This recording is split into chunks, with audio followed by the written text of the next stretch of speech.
त हीअं बीहो ऐं मैदान खे मल्हाए ॾेखारियो? तमामु सुठो सुवालु आहे। मूंखे मुंहिंजी ज़िंदगी में इहे कंपेयरिंग जा वाक़िया बि थिया। कंपेयरिंग अॼु बि आहे, माशाअल्लाह तमामु कंपेयरिंग करे था, सभु दोस्त आहिनि, सुठा कंपेयर आहिनि, असीं उन्हनि खे दाद ॾियूं था। पर उन वक़्त में जेका ज़रूरत हुई, हालात खे ॾिसी, मजमूए खे ॾिसी, पोइ जेका ॿ अखर ईंदा हुआ सो चवंदा हुआसीं। पोइ उस्ताद मूंखे यादगिरी कोन्हे त कंहिंखां मूंखां तरबियत वई वरिती हुजे, पर इहो ज़रूरी आहे त जेके सुठा कंपेयर उन वक़्त में हुआ उनखे ॿुधंदा हुआसीं, पोइ उनखां सम्झण जी ऐं सिखण जी कोशिशि कंदा हुआसीं। ख़ासि तरह सां मूंखे जॾहिं मेले मलाखड़े जे मौक़े ते त मूं कंपेयरिंग कई, ऐं कंपेयरिंग न सिर्फ़ु ई कर, पर जॾहिं हैदराबाद में कुल सिंध मलाखड़ो थियो, तव्हांखे यादगिरी हूंदी, गवर्नर एस एम अब्बासी उनजो इफ़्तिताह कयो हो, ऐं आख़िरी ॾींहं ते सिंध जो उन वक़्तु वज़ीर ज़राअत हो ख़ैर ग़ुलाम मोहम्मद ख़ान महर साहिबु, उहो आयो हो। त इन ॾींहं ते कंपेयरिंग जे लाइ महर मरी भट्टी मरहूम टीवी ते कंपेयरिंग पे कई, रेडियो ते मूंखे घुरायो वियो हो, हेठि नियाज़ स्टेडियम में हेठि रेडियो ते मूं कंपेयरिंग पे कई। केॾी महिल उन ज़माने जो डिप्टी कमिश्नर रोशन ज़मीर हो, रोशन ज़मीर साहिबु मूं वटि आयो, मूंखे चई मथे हल। मुंहिंजो आउं छा मथे ॾी करियां, त रेडियो ते वेठो आहियां, अचे न रेडियो वारो पाण ई विहारींदा, तव्हां हली के मथे टीवी ते कंपेयरिंग करियो, चवण त महर मली खां कम सां निकिरी वियो आहे, ॿाहिरि ज़रूरी कमु आहे, तव्हां हलो मथे। पोइ आख़िर वक़्त ताईं मूं टीवी जी कंपेयरिंग कई। त इहो उन वक़्त में मलाखड़ी जी कंपेयर करणु एॾी आसान कान हुई। अनवर हुसैन असांजो आहे दोस्त, नज़ीर विस्तरो, उहो कंपेयरिंग में थोरी महारत रखे थो, पर उन बि वीचारे मूंखे यानी इहो चयो त इन वक़्त ते तव्हांखे सॾे, तव्हां वटि त मलहनि जा नाला बि केन हुआ, तव्हां रुॻो इहे साई सलवार पियल अथसि, कारी सलवार पियल अथसि, अछी कमीज़ पई अथसि, वारो थो खणे, तव्हां रुॻो ईअं चई भई जान तव्हांखे त मलहनि जा नाला बि कोन थे आया। मुंहिंजो पर पोइ निभाए वियासीं कंहिं न कंहिं तरीक़े सां। उहो ॾिसबो आहे त हालात ऐं मौक़ो महल कहिड़ो आहे।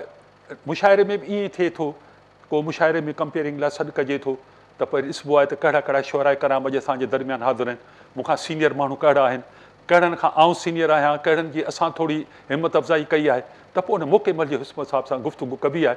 पोइ उहा गुफ़्तगू कुझु अहिड़ी इल्मी अदबी थी वेंदी आहे जंहिंमें आउं कॾहिं बि कोशिशि मूं पंहिंजी सॼी ज़िंदगी में कंहिं को वलगर जुमिलो मूं चयो आहे, अहिड़ो को जुमिलो जंहिंमां कंहिंजी दिलि आज़ारी थिए।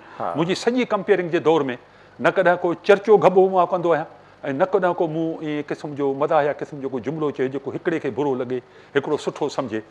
पर इन में इहा बराबरि सही ॻाल्हि आहे त मूं अहिड़ा मलाखड़ा बि कंपेयरिंग कई आहे जिन में जेकॾहिं सॾु कजे त सोचे सम्झी अचिजे। अॻे बिरशादो मलाखड़ो लॻंदो शहर में अंदरि पहियूं ठहियल हूंदियूं हुयूं, पोइ उन पहियुनि ते अची माण्हू वेहंदा हुआ, ऐं उते मूंखे 1960-61 धारे इहो ऐदाद नसीबु थियो त मूं उते 2 साल उते कंपेयरिंग कई। पोइ हीउ नौजवान जेको असांजो दोस्त महर मली भट्टी वठी आयो, पोइ उन अची कंपेयरिंग कई। अहिड़े नमूने सां टंडे मोहम्मद ख़ान में नज़र मोहम्मद शाह जो मेलो लॻंदो हो, जेको विच में ख़तमु थी वियो, पोइ वरी अञा शुरू थियो, त उनजी बि कंपेयरिंग जेका 3-4 साल मेलो हलियो त कंपेयरिंग मूं कई। की वॾा मुशाइरा मिसाल तौर ते जीअं साईं जी एम सईद जूं सालगिराहूं थींदियूं आहिनि, या रईस करीम बख़्श जा जेके मातली ऐं फुलेली जे किनारे सां साईं सकाफ़ती शोज़ आहिनि। सईद जो तस्करो आहे त हिकिड़े भेरे साईं जी एम सईद थोरो आज़ादी हासिलु थी, अची अदबी तक़रीब में वेठो, ऐं स्टेज सेक्रेटरी हुजां, ख़बर पई त साईं जी एम सईद खे वरी गिरफ़्तार करण जे लाइ अचनि पिया। इहा थोरी ख़बर पई, पर उनखे लिकाइणो पियो त मथां थोरो हुल हंगामो न थिए। सो मूं उते कतो ठाहियो ऐं उते लिखियो ऐं उते पढ़ियो, जंहिंखे साईं पोइ मूंखां पुछियो त इहो त छा ते लिखियो, पोइ ॿुधायोमांसि उहो त अञा कफ़स खे कटे साह कीन सुख जो खयुमि, अञा कफ़स खे कटे साह कीन सुख जो खयुमि, वरी परनि खे कटण लाइ अचनि पिया यार ॾिसो, 2-4 लम्हा त तरसो ख़ुदारा गुलचीनो, चमन जो रंग ॾिसो मौसम बहार ॾिसो। इहो उन मौक़े महल ते लिखियुमि बि सही ऐं पढ़ियुमि बि सही।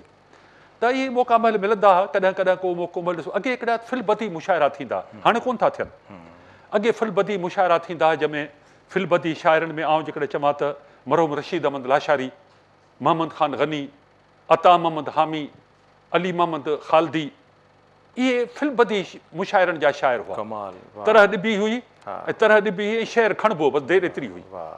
रशीद अहमद लाशारी जो वॾो कमाल हो त 1954 में जेको बहार आहे चमन खे न साज़गार अञा सिंध मदरसे जे लान ते मैदान ते वॾो मुशाइरो थियो जंहिंमें क़िबला मख़्तूम मोहम्मद ज़मा तालिबुल मौला सदात कई गुफ़्तगू न हलंदासीं, ॾाढी दिलचस्प ॻाल्हि आहे जेका तफ़सील सां ॿुधणु चाहींदासीं, पर हींअर मौसम में बहार आहे असांजे ज़ामिन जे गायकीअ ते। त ज़ामिन ही जेके साईं चयो त बालो पर जॾहिं माण्हू जॾहिं पखी आख़िरे में पोइ हुनजा आस्ते आस्ते पर निकिरंदा आहिनि, त तव्हां मल जी बि विच में जेको तस्करो आयो त ज़िंदगी हिकिड़ी जॾहिं माण्हू फू जवान पियो थींदो आहे ऐं उनखे रांदि रूंद सां प्यार सां खाइण पीअण सां, त तव्हां पंहिंजो नंढपण जेको आहे सो कीअं गुज़ारियो आहे?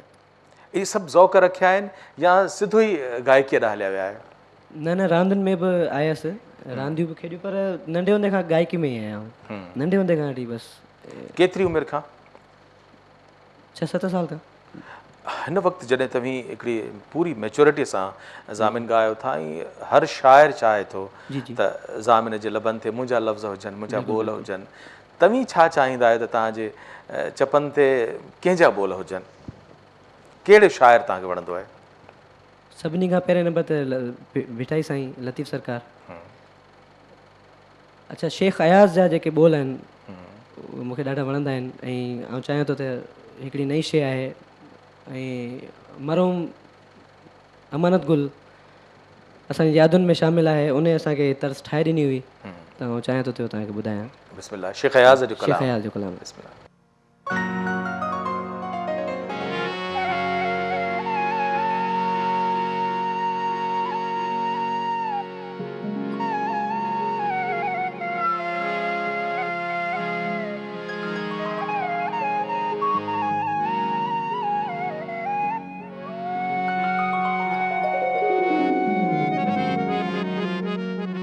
रात तारन भरी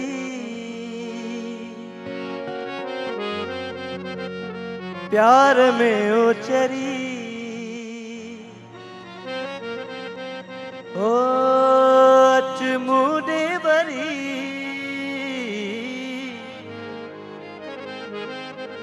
तारत तू तरे, रात तारन भरी प्यार में ओचरी, अच मुरे भरी तारत तू तरे, रात तार भरी।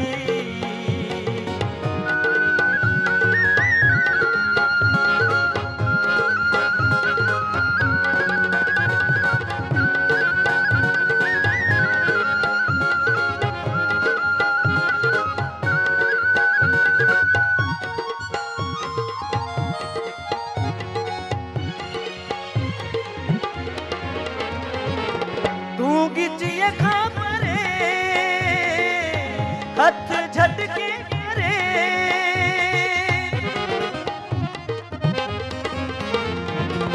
तू गिचिए खा परे, हथ झटके करे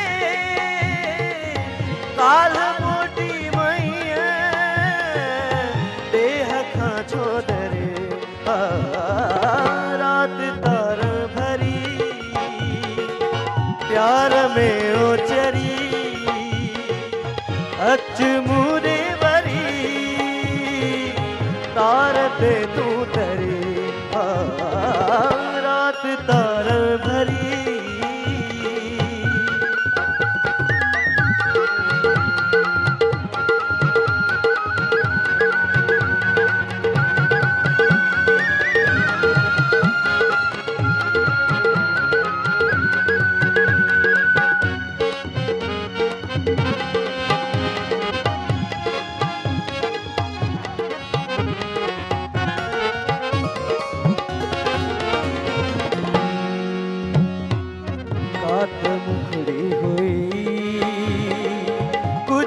गुल थी वयो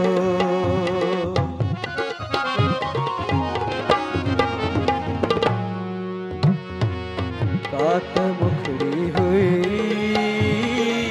कुछ त गुल थी वयो, आहे सुरहान सारी अंगन में भरी, रात तार भरी प्यार में ओचरी, अच मुरे भरी